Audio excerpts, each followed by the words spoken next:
जय भीम। नमो बुद्ध। साथियों आज हम हैं शिमला में, और शिमला में चौड़ा मैदान है जहां पर लगी है बाबा साहेब की बड़ी मूर्ति। और इस मूर्ति को देखते ही सर झुकाने का मन करता है, श्रद्धा से सर झुक ही जाता है। और मेरा ही नहीं बल्कि तमाम वो बहुजन समाज के लोग जो बाबा साहेब में श्रद्धा रखते हैं, बाबा साहेब में विश्वास रखते हैं, बाबा साहेब के मिशन को जानते हैं, वे सभी लोग जहां भी मूर्तियों को देखते हैं सर जरूर झुकाते हैं। लेकिन साथियों, सर झुकाना और बाबा साहेब के मिशन को जानना और बाबा साहेब के मिशन को पूरा करना दोनों बातें अलग अलग हैं।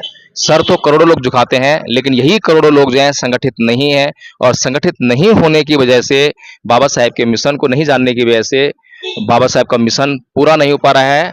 इतनी बड़ी संख्या एक दिन में करोड़ों रुपया खर्च कर देती है बाबा साहेब की जयंती मनाने के लिए, लेकिन बाबा साहेब का जो मिशन है वो पूरा नहीं हो रहा है। इसीलिए साथियों, धम्मपद संघ ने जो है इस बात को गंभीरता से लिया और गंभीरता से लेकर ये जानने का प्रयास किया कि आखिर बाबा साहेब डॉक्टर भीमराव अम्बेडकर का मिशन पूरा क्यों नहीं हो रहा है। बाबा साहेब डॉक्टर भीमराव अम्बेडकर ने एक बात कही थी कि अगर बहुजन समाज को अपनी सभी समस्याओं से मुक्त होना है तो उसको जो है भारत को बौद्धमय करना पड़ेगा। भारत को बौद्धमय करने का मतलब ये है कि प्रत्येक बहुजन को बौद्ध धर्म अपनाना पड़ेगा। तो हर एक बहुजन, बहुजन मतलब SC ST और OBC, और आज ये SC ST OBC हजारों जातियों में बटा हुआ है। लेकिन जब जब महापुरुषों के मिशन को किसी ने समझा और उसको बिल्कुल वैसे के वैसे फॉलो करने का प्रयास किया तो मिशन बहुत आगे बढ़ा। मान्यवर साहब कांसी राम जी ने इस मूवमेंट को, बाबा साहेब की बात को अच्छी तरह से समझा। उन्होंने समझा कि अब मुझे कोई ज्यादा खोजबीन करने की जरूरत नहीं है, रिसर्च करने की जरूरत नहीं है। बाबा साहेब ने सारी खोज कर ली है, सारी रिसर्च कर ली है, और जो लिखा है केवल उसको जो है अमली जामा पहनाना है। तो इसीलिए साथियों, बाबा साहेब ने जो कहा था कि बहुजन समाज को बौद्ध बनना पड़ेगा, क्योंकि बहुजन समाज जब तक बौद्ध नहीं बनेगा, हजारों जातियों में बटा रहेगा, तब तक जो है ये जो समाज है ये छोटी छोटी नदियों और नालों के रूप में दिखाई देगा, एक महासमुद्र दिखाई नहीं देगा। आपको नीला पटका पहनते हुए और बाबा साहेब की जयंती मनाते हुए करोड़ों लोग दिखाई देते होंगे, जनसैलाब दिखाई देता होगा, लेकिन समस्या वही कि बाबा साहेब का मिशन नहीं जानते। तो बाबा साहेब का मिशन भारत को बौद्धमय करना, उसके लिए धम्मपद संघ ने जो एक प्रयास शुरू किया है, धम्मपद संघ ने ये जानकारी लेने का प्रयास किया कि आखिर भारत को बौद्धमय करने में परेशानी क्या है। तो जब जगह जगह जाकर जब मूवमेंट की बात की, लोगों से पूछा कि भाई बाबा साहेब का मिशन क्या है, तो लोगों को बाबा साहेब का मिशन नहीं पता है, लेकिन बाबा साहेब के भीतर श्रद्धा जरूर है। बाबा साहेब भीतर श्रद्धा है, ये बहुत बड़ी बात है, अच्छी बात है, और इसके साथ ही बाबा साहेब का मूवमेंट शुरू हो जाता है। लेकिन जो जानकार लोग हैं, जिन्होंने बाबा साहेब के मूवमेंट को समझा है, तो ये उनकी जिम्मेदारी बनती थी कि वो उन लोगों के पास जाएं और बाबा साहेब के मिशन मूवमेंट की बात करें, उनको बौद्ध बनाने की तैयारी करें। लेकिन बौद्ध बनाने के लिए भी बहुत सारे मूवमेंट चले हैं, और बौद्ध बनाने के लिए जो मूवमेंट चले हैं वो दीक्षा कार्यक्रम तक ही सीमित रह गए हैं। दीक्षा होने के बाद उनमें कोई भी मोबिलाइजेशन नहीं आता है, उनको शिक्षित करने का प्रोग्राम नहीं चल पाता है। धम्मपद संघ ने कई जगह लोगों से पूछा कि भाई कितने लोग बौद्ध हैं। जब बौद्ध की जानकारी होती है तो उनसे पूछा जाता है कि भाई बताइए बौद्ध धर्म क्या है। तो बौद्ध धर्म के बारे में केवल इतना ही बता पाते हैं कि अंधविश्वास को नहीं मानना, पाखंड को नहीं मानना, देवी का पूजा न करना, ईश्वर की पूजा न करना, यही बौद्ध धर्म है। इसके आगे और पूछा गया कि भाई और बताइए क्या है बौद्ध धर्म, बस इतना ही जानते हैं। तो साथियों, धम्मपद संघ ने इस जानकारी को इकट्ठा किया कि वास्तव में जब बौद्धों को बौद्ध धर्म की जानकारी ही नहीं है तो वो आगे लोगों को किस तरह से बताएंगे कि बौद्ध धर्म क्या है। और बाबा साहेब ने, भगवान बुद्ध ने हमेशा ये कहा है कि बौद्ध धर्म एक दवा है, जो इस दवा को खाएगा उसको फायदा होगा, और जब फायदा होगा तो वो आगे अपने आप जो है उस बात को बढ़ा देगा। तो इसीलिए धम्मपद संघ ने एक कोर्स तैयार किया, मिनिमम कोर्स तैयार किया, और उस कोर्स को मैं आपको बताना चाहता हूँ कि कोर्स क्या है। साथियों, ये बहुत ही छोटा कोर्स है, लेकिन इतना कारगर कोर्स है कि अगर आपने ये कोर्स कर लिया तो आपकी जिंदगी बदलने वाली है। और मैं ये ऐसी हवा में बात नहीं कह रहा हूँ, अब तक 180 से ऊपर लोग जो हैं इस कोर्स को कर चुके हैं। याद किया पहले उन्होंने, पाली में भी याद किया और हिंदी में भी याद किया, उसके बाद जैसे ही उस कोर्स को उन्होंने अपने जीवन में अप्लाई करना शुरू कर दिया, उनकी जिंदगी बदलने लगी। तो इस कोर्स में क्या है मैं आपको संक्षेप में बताता हूँ। सबसे पहले इसमें क्षमा याचना है। ओकाश बंदामी भंते द्वारतेन मया कत्तंग सब्बंग अपराधं क्षम तुम्हें भंते, यानी कि मन वचन कर्म से जो मेरे द्वारा अपराध हुए हैं उन्हें क्षमा कीजिए। क्षमा मांगने का गुण जो है समाज से गायब है। लोगों में द्वेष है, घृणा है, बदले की भावना है, क्षमा का जो गुण है वो गायब है। इसीलिए जो है बहुत ही महत्वपूर्ण चीज है। फिर उसके बाद है सील याचना।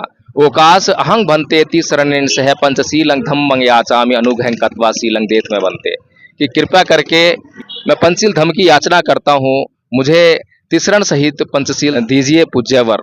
यानी कि मांगने पर जब किसी को दिया जाता है तब वह उसकी कद्र करता है। इसीलिए बौद्ध धर्म में जो है याचना करने के बाद ही कुछ देने की प्रथा है, परंपरा है।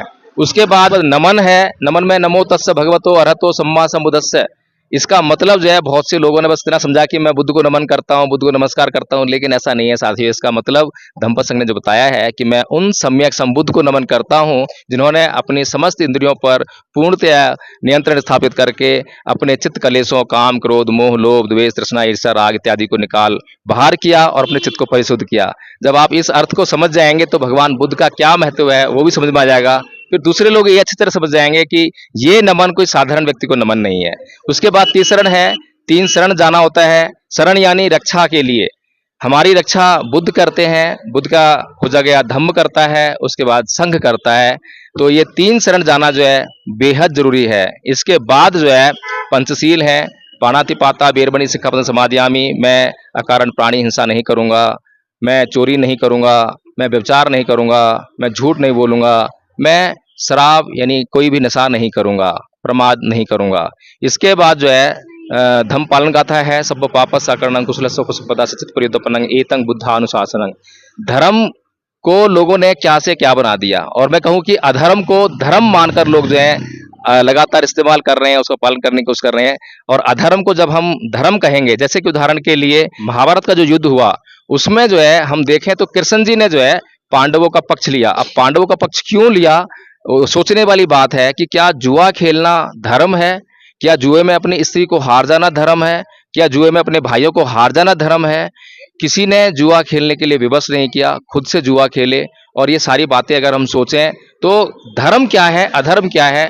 अधर्म को लोग जो धर्म मानकर जो है प्रैक्टिस कर रहे हैं। इसीलिए जो है अच्छे कर्मों का करना और बुरे कर्मों का नहीं करना, और अच्छे और बुरे के बीच के भेद को जानने के लिए सच्चे और अच्छे चित्त का निर्माण करना, ये धर्म है। भगवान बुद्ध ने ये बताया है।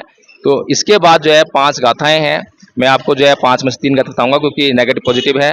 तो पहली गाथा है मनोपुबंगमा धम्मा मनोसेठा मनोमया मनसा च पदुठेन भास्ति वा करोति वा ततोनं चक्कं वै भैतो पदंग। ये मन सभी प्रवृत्तियों का अगुआ है, मन ही उनका प्रधान है।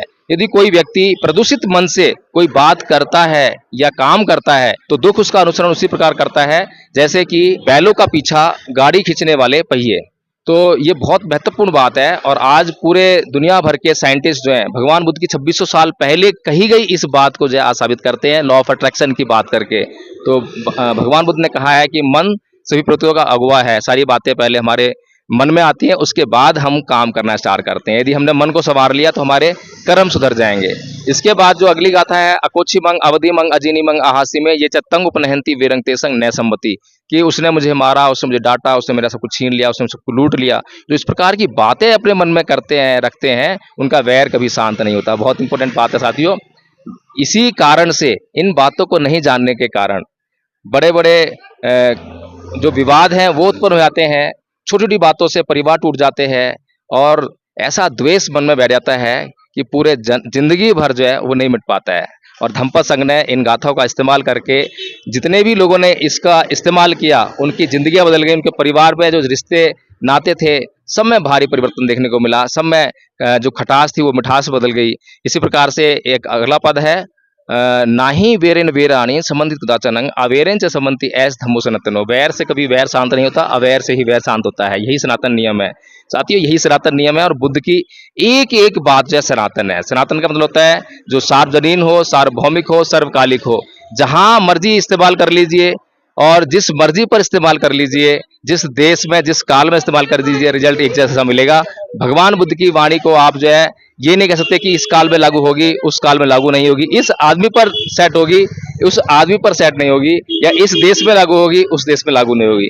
आप कहीं भी इस्तेमाल कीजिए, रिजल्ट हमेशा एक सा आएगा। तो साथियों, ये जो मैंने कोर्स का संक्षेप में जो वर्णन किया है, आप खुद सोचिए कि अगर इतनी जानकारी बौद्धों को हो जाए, इसे बेसिक जानकारी कहेंगे, अगर ये बेसिक जानकारी बौद्ध धर्म की बौद्धों को हो जाए तो वो अपने परिवार में चर्चा करने लगेंगे बौद्ध धर्म की, अपने आस पड़ोस में चर्चा करने लगेंगे, स्कूल में, कॉलेज में, ऑफिस में, जहां जहां वे जाएंगे, जहां जहां चर्चाएं होंगी, वहां वहां बौद्ध धर्म की चर्चा होने लगेगी। और जब बौद्ध धर्म चर्चा होगी तभी भारत को बौद्धमय करने में आसानी होगी और तभी बाबा साहेब डॉक्टर भीमराव अम्बेडकर का मिशन पूरा होगा।